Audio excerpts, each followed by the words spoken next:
There is a reason why you clicked on this episode, and how you react to situations or under pressure or to negativity says so much about you. And there is beauty in non-reaction. There is beauty in detachment, and there is beauty in magnetic energy in being unbothered. So if you want to learn how to become unbothered and unlock the hottest, highest, and healthiest version of yourself, this is the podcast for you. Welcome to today's episode of Hot and Unbothered.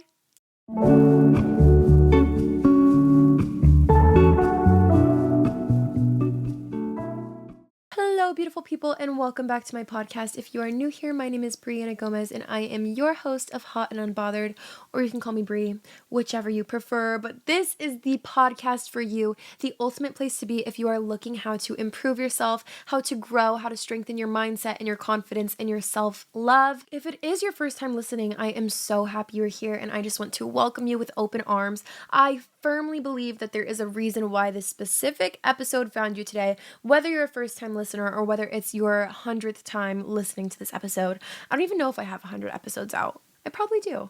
Anyway, today we are diving into something that I personally have struggled with for the longest time, and I'm not gonna lie, I'm not perfect. There are days I still struggle with it. Being truly unbothered. And being unbothered doesn't just mean playing it cool, not caring, but really caring deep down.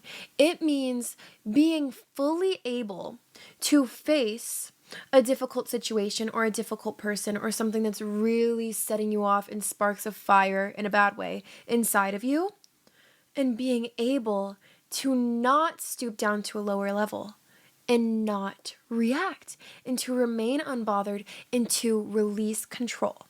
There are so many different layers to this, so I'm going to dive right in. But before we dive in, you guys know I love to share a podcast review. Today we have one from, I don't know who to choose. There's so many great ones. We have one from Spotify from Bella. She said, "Hey girly, this is 13-year-old Bella from Australia. Just wanted to say that for a while I've been dealing with some anxiety issues until my bestie shoved your podcast in my face and told me to listen. Didn't realize there are people like you who actually care enough to put in the effort to build lives back together. I'm so grateful to you because I am now more active, social, spend less time doom scrolling, and I know I'm living my hottest, highest, happiest, and healthiest self. Love you." I love you so much, Bella. And guys, this is who a real friend is. A real friend is someone who wants to see you thrive and who gains beneficial insight from something that they learn, a podcast, a video, a book, and they want to share it with the people they love, because the real ones want the people around them and the people they care about to grow as well. And I think that's so incredibly beautiful that your friend shared this with you, so you can be in on it too. If we strike gold, I'm sharing with everybody, and that's why I'm here, and that's why it's important for you guys to share the podcast, share the episode with someone who you think will benefit from it. And I love that you guys are doing that. I think that's incredible. So if at the end of this episode or in the middle of it or right now you think it's going to help somebody, send it their way because you love them. And if you are listening to this because someone sent it to you, know that you are truly cared about, because whoever sent this to you wants you to be in on the gold. They want you to grow, because sometimes when people grow, they leave their past friends, their past life in the dust. But this person wanted you to come with them and grow with them in their journey. And I think that's really special. So happy you're all here. Let's dive right in. So to be truly unbothered, as I was saying, it has nothing to do with being nonchalant, then being apathetic. It has nothing to do with that, being careless, being selfish. It's so far the opposite. Being unbothered is being able to just detach yourself and your emotions from the outcome and thinking of things in a more logical way when faced with conflict than reacting emotionally and crashing out, as we like to say in this day and age, crashing out. And I've had my fair share of crash outs in my life. I've had my fair share of crash outs. I'm not perfect. And that's why I think I'm honestly certified, so to speak on this, because I am queen of being emotional, queen of overthinking, queen of anxiety, queen of reacting, until I learned that there is so much power in non-reaction and in being unbothered. Hence the podcast title, Hot and Unbothered. Hot is a mindset, and you get there from being unbothered. It really has nothing to do with your physical appearance at all. So to become unbothered, first you have to recognize that as women especially, whoever you are though, sometimes when faced in a situation, we instantly want to react emotionally. Something happens, say someone bails on you. That was a huge thing for me that would always happen. Someone bails on me. I am like, end of the world. If it was in my planner, in my calendar, I already picked out my outfit, I planned it out, and someone bails on me, sorry, I was going to crash out. I was going to crash out because now my plans are ruined. Now my whole day set off course. I was looking forward to this, and my boyfriend, for example, changed the plan. And I used to react so insane to this happening, where my boyfriend literally told me that back when this would happen, that it made him scared for a little bit to commit to plans with me. Because if the plan changed even on the most minuscule level, I would crash out and I would freak out and get so sad. And he was like, it made you so sad that it made me scared to commit to plans again because I didn't want to let you down. Anyway, this is just a small example. Someone changes the plan. How are you feeling right now? Because for me, in the past, that would make my blood boil. It would make me super upset, super disappointed, and I would, in return, send a petty text back to that person. Probably like with a period, something petty. My form of pettiness is not even that mean. But anyway, he could still read my language and understand that I was upset and that I was being petty. But now I realize if someone changes plans, one, it's usually for a good reason. And two, I'm upset they changed plans because, oh my gosh, now my day was wasted, blah, blah, blah.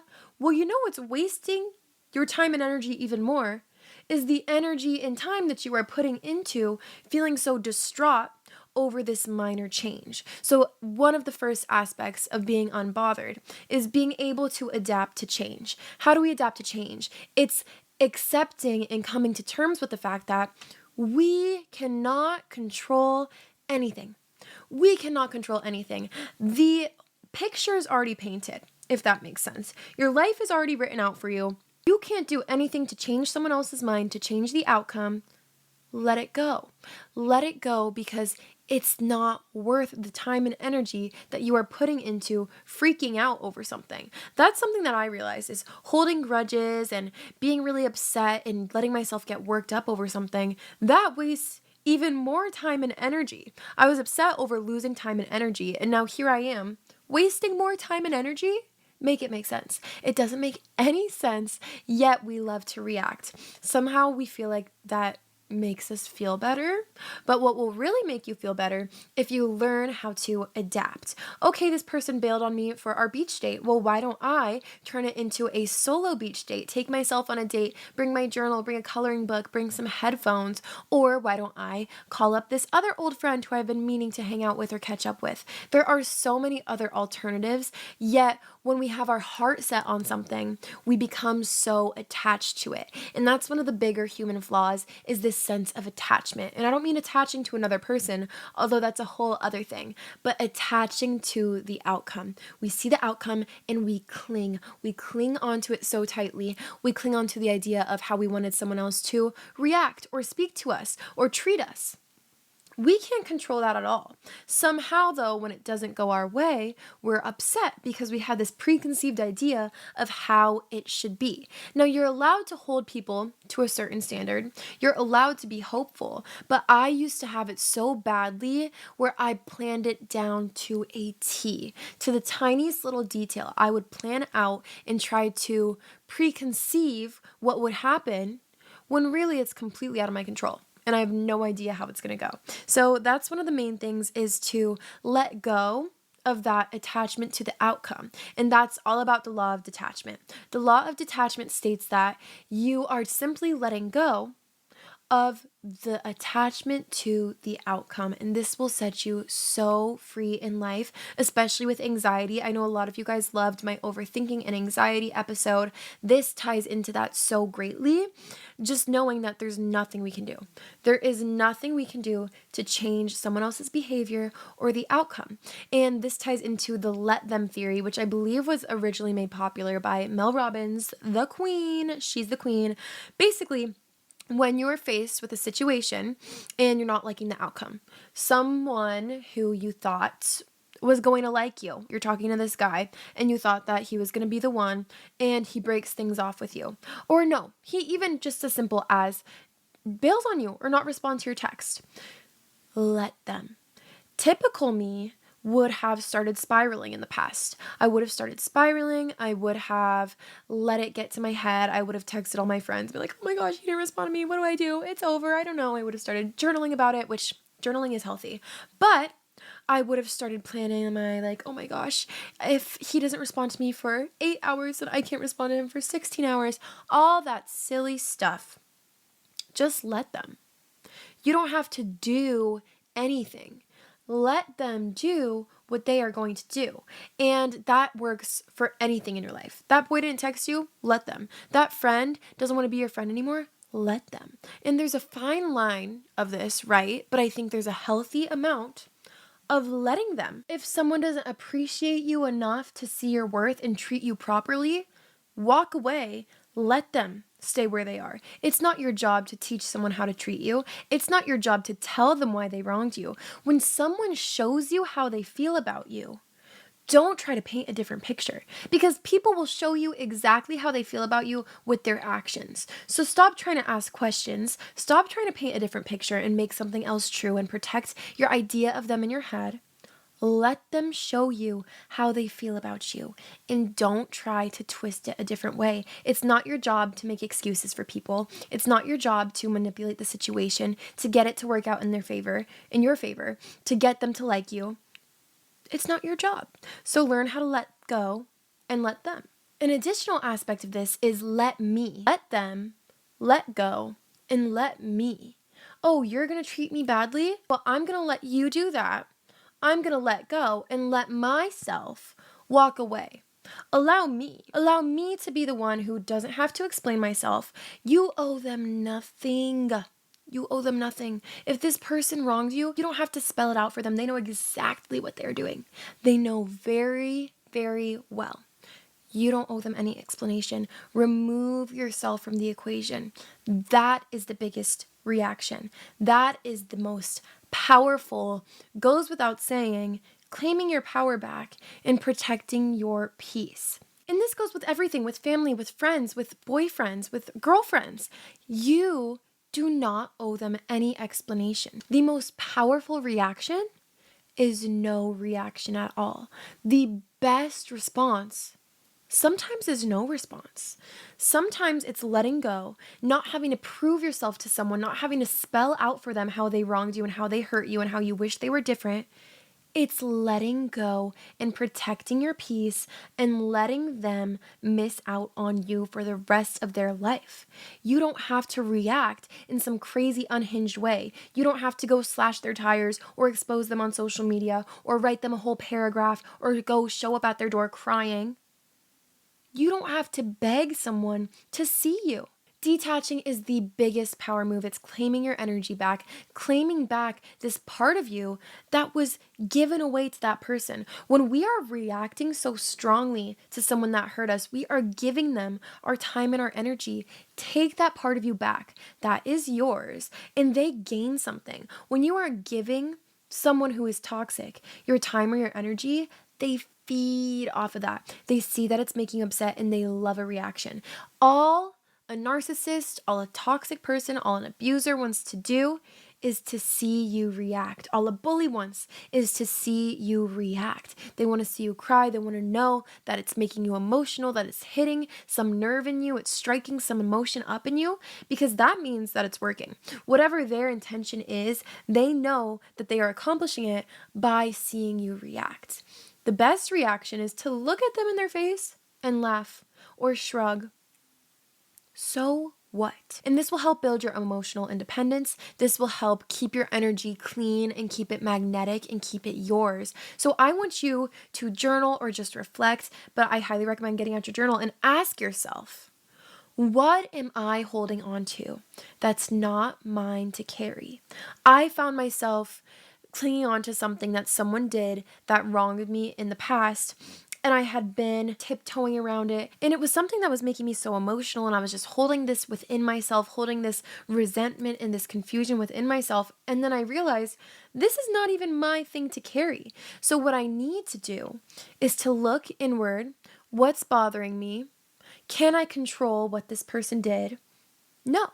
And I'm not saying that you have to harbor this forever and just let it go. Tell that person what they did. You don't have to make a big deal out of it. Just say, hey, I realize that I feel XYZ about what you did. And you don't have to come at it from an emotional standpoint. I'm not going to show up at this person's door crying. I'm not going to start beef about it. I'm not going to say, I can't be your friend anymore because blah, blah, blah. I'm going to say it how it is. I'm going to say, hey, you did this and it made me feel this way. And that's it. End of story. That's how I feel about it. If you want to continue the friendship, go for it. If you don't, go for it. Express your intention. But you don't have to react emotionally, and you don't have to react in a petty manner. Because when you are petty, or when you react with more hate, right? What does that do? It accomplishes nothing. When fire fights fire, what does it make? More fire. You have to learn how to react in a way where you are now the ice or the water that is so calm and so cool, and you are the bigger person. When you decide to react with more fire, when you fight fire with fire, you are stooping down to their level. That person wronged me, that person embarrassed me, well, I'm going to make sure I do it back and I get back at them. You and I both know that will accomplish nothing. Be real with yourself. Look inward. Focus on how you feel and not what the idea you had of that person in your head was. Now let's understand, why do we get so flustered about things? Because I know it's not that easy to just snap your fingers and stop reacting. Understanding the difference between sympathetic and parasympathetic reaction. So we want to shift from the sympathetic way of living, which is the fight or flight, right? It's the all or nothing. It's, oh my gosh, if I don't resolve this right now, or if I don't confront this person right now, or tell them how I feel, or fix this situation right now, it's the end of the world. We need to shift from that sympathetic mindset to the parasympathetic, which is that rest and digest mindset. It's the knowing that I will not be able to control this outcome. I'm going to take it in, digest it, and reflect on it. One of the biggest mistakes that humans make, and I'm so incredibly guilty of this, is reacting off of emotion. It's instant. It's literally instant. When something sets me off, I am like, oh my gosh, I have to do something about this right now. I used to want to immediately tell that person how I felt, call them up, show up, make a whole scene about it. And then later, I would realize, oh my gosh, I was just hungry or tired or exhausted, and it didn't need to be that big of a deal, which is never a fun feeling. And I do this guilty. I've done this many of times with my boyfriend, and I feel so bad. I'll be like, oh my gosh, I'm overthinking and I'm not getting enough attention or reassurance. And then I'll take a nap or something. So I'll start a whole thing. I used to stir the whole pot, cause this big deal. He'd be like, what's wrong? And I'd be like, I don't know. And then I would go to sleep and wake up. And I would be like, oh my gosh, I almost just ruined a completely good thing. So when you react, sometimes we're reacting to things that don't even have a reaction or a need for reaction, but we just want to react based off emotion. And I think that's very human, so I don't blame you. However, at the same time, it's important to make sure you are accurately reflecting, sitting with your thoughts, figuring out how you feel within yourself before announcing it to another person. I think that's a really helpful piece of advice. And there's a lot of ways that you can reflect in solitude, with journaling, with prayer, mindful breathing exercises, meditation, just something. Sit with yourself, because emotions are like a snowball. And when it starts to snowball, it just keeps going. It really keeps going. It's also incredibly important to recognize that our triggers to our things that cause heavy reactions to us are oftentimes mirrors. And by this, I mean something that strikes a nerve in you is usually something that is a deep, unhealed part of yourself. Maybe it's trauma, maybe it's some sort of hurt. But I realized this, for example, with people bailing on me, right? With changing the plans, especially my boyfriend. I realized, and I talked to my therapist about this, that comes from a deep place of fear of abandonment. Because when I was little, there was kind of an abandonment wound. And then in my last relationship, there was a lot of hot and cold, push and pull. And I have this internal fear that I didn't even recognize that gets incredibly triggered when some shift happens in my relationship, and it would make me react so incredibly emotionally instead of actually thinking logically and being like, okay, well, this is somebody different. This is my current boyfriend, someone who loves me, someone who has done nothing to hurt me, and someone who has never given me a single reason to question them or how they feel about me or their consistency towards me. And these can be unmet needs or unconscious beliefs that we have been shoving under the rug for years and years and years. So being unbothered, it doesn't mean ignoring those things. It means almost taking care of them, being aware of them, and choosing not to engage reactively, but engaging with them mindfully. Maybe this is doing shadow work. Maybe it's just asking yourself questions. Maybe it's going to therapy. Therapy has helped me so much with learning why I react certain ways to certain situations. It can be incredibly helpful, but I do not mean suppressing your emotions. This can be bad. If you suppress your emotions, this will lead to emotional burnout or outbursts later on. That's what we don't want. So I'm not saying suppress these emotions or suppress these traumas, but I just mean being aware of them when you're reacting to a situation, because now I'm able to keep myself in check when I feel a strong reaction coming on, especially an emotional one. I'm able to stop myself for a second and say, is this my current self who's feeling this, or is it some unhealed past version of myself who is acting out and needs something in her resolved? And that's been so helpful for me. There's an acronym called RAIN, and it stands for recognize, allow, investigate, and nurture. So recognize the feeling that you're feeling, recognize the emotion that you're feeling, and allow it. Allow yourself to be there for a second, to be in that state of feeling abandonment, of feeling fear, sadness, whatever it is that's struck a nerve within you. Feel that feeling. You can feel it internally. Allow it within yourself. Don't react yet. And then investigate. Where is this coming from? Where down the line, maybe in my family, maybe with past friendships, with past work trauma. Trauma can even come from work. It's crazy. And then nurture it. Maybe, again, for me, it was fear of abandonment. Well, how am I going to nurture that? I am going to be there for myself. I'm going to be my own best friend. I am going to tell myself that it's going to be okay. And also, I'm going to accept love and care from others around me and tell myself that not every relationship has to be negative. Not every person who I come across is going to leave me or hurt me. And it's just learning. So allow space for those feelings and those deep down emotions and learn how you're going to work through them and recognize them. Letting go does not mean indifference or bitterness. It means choosing inner peace instead of external validation. It means choosing yourself instead of the people who are hurting you. And that's not much to ask. Holding grudges or staying reactive is what's keeping you stuck in the past. It's anti-glow up energy, so to speak. You cannot glow, you cannot thrive, you cannot move on if there's some part of you that is clinging on to the outcome and clinging on to something that happened. You have to learn how to let go truly in order to move forward and grow within yourself. And one of the key ways to really strengthen your art of non-reaction is by being sure of yourself.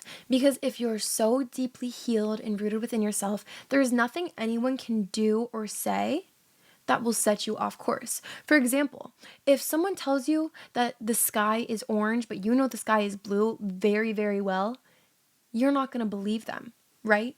So, for example, if you know that you are a kind, loving, confident person and someone comes along trying to call you selfish, you're not going to react negatively. There's no need to react because you know the truth well enough. So if someone comes by and tells you the sky is orange, you're not going to yell in their face and get super worked up and defensive about it. You're almost going to be able to laugh and be like, okay, interesting. It's not, but if they want to, I'll let them think that the sky is orange. But you know in your heart what the truth is, if that makes sense. A little bit of a random analogy, but for me it works. I'm going to wrap this episode up here, you guys. I have a couple of meetings to hop on, but I really enjoyed spending this time with you, and I'm so happy that you're here. I hope that you found it helpful. I hope that you will journal and meditate on this and really figure out, what are you harboring in your reaction that is not your burden to carry? What is something that you see as a common trend or theme pop up anytime you get worked up or have a strong reaction over something? And how does this tie into the past versions of ourselves? And how can we work to actively heal that part of ourselves? I love you guys so, so much. I'm working on a clothing line drop part 2 coming soon, so make sure you guys stay tuned with that. It's going to have a lot of cute loungewear that also doubles as activewear, and it's cute, and there's a pink option, and there's lace, and it's girly and dainty, so stay tuned for that. Follow me on all my socials at Brianna Gomez with 2 B's, Instagram, TikTok, Snapchat, Pinterest, and follow the podcast at Hot Unbothered on TikTok and Instagram. Join our Hot and Unbothered group chat so we can keep each other accountable, in the loop, just talk and chat as we do. I love you guys from the bottom of my heart. Send this to someone you love and care about if you want them to start their healing journey. I will see you next Bree Day. Bye. Mwah.